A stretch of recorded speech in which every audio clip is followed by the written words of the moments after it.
It was a crisp, sunny morning in the upscale neighborhood of Willow Creek Heights, a place where the streets were lined with towering oak trees, and the houses looked like they belonged in a home decor magazine. The lawns were perfectly manicured, the driveways sparkled, and the air smelled faintly of blooming roses. It was the kind of neighborhood where everyone waved politely, but rarely stopped to chat. Everyone, that is, except for Karen Mitchell. Karen was a woman in her late 40s, with a sharp chin, piercing blue eyes, and a personality that could cut through steel. She prided herself on being the self-appointed neighborhood watchdog. If a leaf fell out of place, Karen knew about it. If a car parked too long on the curb, Karen was on the case. And if someone new moved in, well, Karen made it her business to know everything about them. So, when Karen spotted a sleek black SUV pulling into the driveway of the house next door, her curiosity was piqued. The house had been vacant for months, and Karen had assumed it would stay that way. But now, there was movement. A tall, well-dressed black man stepped out of the SUV, his demeanor calm and confident. He began unloading boxes from the back, carrying them into the house with ease. Karen's eyes narrowed as she peered through her lace curtains. Who is this guy? She thought. And what is he doing here? She had lived in Willow Creek Heights for over 20 years, and in all that time, she had never seen a black family move in. To Karen, this was suspicious. Very suspicious. Karen didn't waste any time. She grabbed her phone and dialed 911, her voice trembling with faux concern. Hello, 911? Yes, I need to report a suspicious person, she said, her tone rising an octave. There's a man next door, and he's carrying boxes into the house. He's black, and I've never seen him before. I think he might be breaking in. The dispatcher on the other end tried to get more details, but Karen was already in full swing. I'm telling you, something isn't right. That house has been empty for months. He's probably a criminal or something.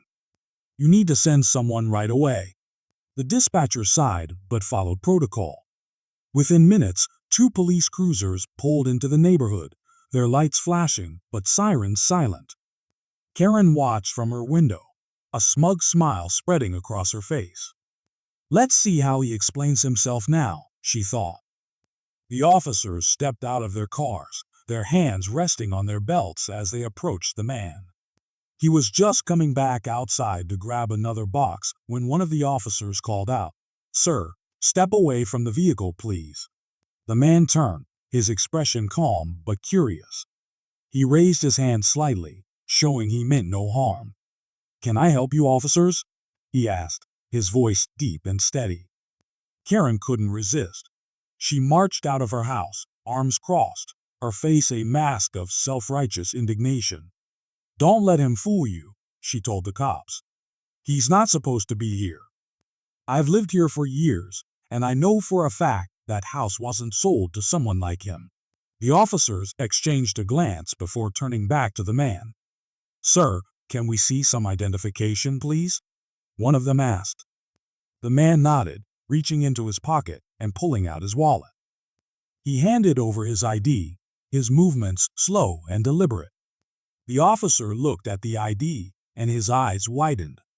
He handed it to his partner, who also froze. Karen frowned. Well, arrest him. What are you waiting for? The first officer turned to her, his jaw tight. Mom, do you have any idea who this man is? Karen scoffed. I don't care who he claims to be. He's lying. The man let out a small chuckle before reaching into his blazer. This time, he pulled out a gleaming gold badge. Federal Bureau of Investigation, he said, his voice calm but firm. Chief Director. Karen's smug expression vanished. Her face turned bright red as the officers immediately straightened up. Sir, we deeply apologize for the misunderstanding, the first officer said, his voice suddenly professional. We had no idea. It's fine, the FBI chief said, tucking his badge away. You were just responding to a call. But I'd like to know why this woman assumed I was a criminal in my own home. Karen stammered, clutching her pearls. "I was just trying to protect the neighborhood," she blurted out. "Protect it from me?" the FBI chief asked, raising an eyebrow. "You assumed I was a threat based on my skin color. Instead of coming over and introducing yourself like a decent neighbor, you called the cops." Karen opened her mouth, but no words came out. One of the officers sighed and turned to her. "Mom, false reports to 911 are illegal. If you do this again, you could be facing criminal charges." Karen's mouth dropped open. "I was just trying to help." The FBI chief turned toward his house, unbothered. "You wanted to call the authorities," he said smoothly. "Well, now you've got one." Within hours, the incident spread like wildfire. A few neighbors had recorded the whole thing on their phones, and by the next morning, the video had gone viral.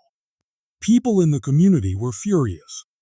Karen had embarrassed herself, and now she was known as the woman who called the cops on her own FBI chief. The whole board called an emergency meeting, and neighbors demanded action be taken against her. Some even suggested kicking her out of the neighborhood. Karen, once the self-proclaimed protector of the area, suddenly found herself on the receiving end of cold stares. People who used to greet her on morning walks now turned the other way.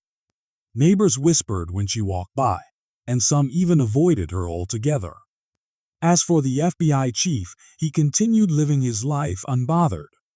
He had earned his place in that neighborhood, in the city, and in his career, and no Karen was going to take that away from him. Because in the end, justice had already been served.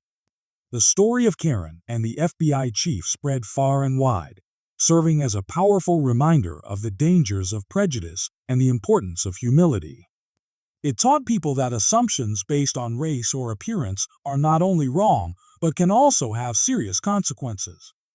And most importantly, it showed that justice, in the end, always prevails.